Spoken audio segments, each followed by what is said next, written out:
So in this Yahoo Finance tutorial video, I'm going to be showing you guys how to view the financials of a stock here on Yahoo Finance. So once you're inside of the Yahoo Finance application, you first off have to select a stock of your choosing to view the financials of. So for this demonstration, I'll just scroll down here and view Amazon stock, ticker symbol AMZN.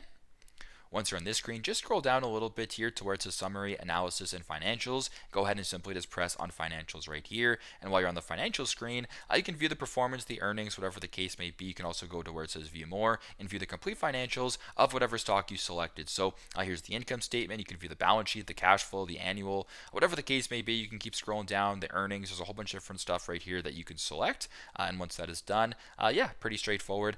This is how to view the financials of a stock here on Yahoo Finance. Thanks again for watching, and I hope this video helps.